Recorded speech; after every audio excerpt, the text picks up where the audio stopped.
வணக்கம். சிவாய நம. குருவே துணை. இந்த பதிவில் நம்ம என்ன பார்க்க போகிறோம் அப்படின்னா, எந்திர ரகசியங்கள்.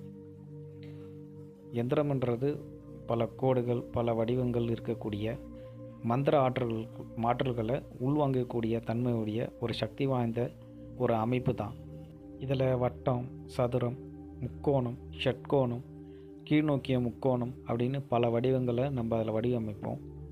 இந்த வடிவங்களில் சதுரம் பூப்புறம் சொல்லக்கூடியது பாதுகாப்பு அரணாக செயல்படக்கூடிய ஒரு ஆற்றல் இருக்கும்.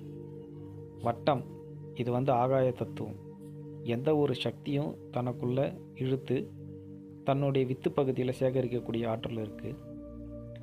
மேல் நோக்கிய முக்கோணம் இது சிவனாகவும், கீழ்நோக்கிய முக்கோணம் சக்தியாகவும், இது இரண்டும் ஒன்று சேர்ந்து அர்த்தநாரீஸ்வரர் சிவசக்தி இயக்கமாகவும் இருக்குது.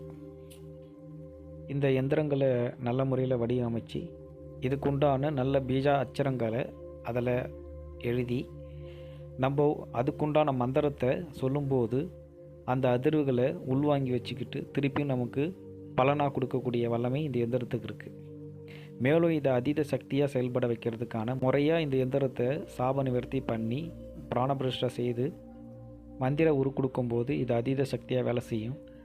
மேலும் இது அதிக சக்தியாக செயல்படுத்துறதுக்கு மை முறைகள். இந்த மையை நல்ல மூலிகை என்ன விஷயத்துக்காக நம்ம செயல்படுறோமோ அதுக்கான மூலிகையை நம்ம இதுக்கு மையாக ரெடி பண்ணி அந்த எந்திரத்துக்கு வைக்கும்போது எந்திரம் ஒரு இரத்த ஓட்டம் போல். எந்திரம்ன்றது ஒரு உடல், மந்திரம்ன்றது உயிர். இந்த மை முறைகள்னால அதுக்கு இரத்த ஓட்டத்தை கொடுக்குற மாதிரி மேலும் அதீத சக்தியை ஏற்படுத்துகிறோம். அப்போது முழுமையாக ஒரு எந்திரம் செயல்படுறதுக்கான ஒரு செயலை செய்யும்போது அந்த எந்திரம் நமக்கு பல நன்மையை செய்யும். நன்றி, வணக்கம். சிவாய நம. குருவே துணை.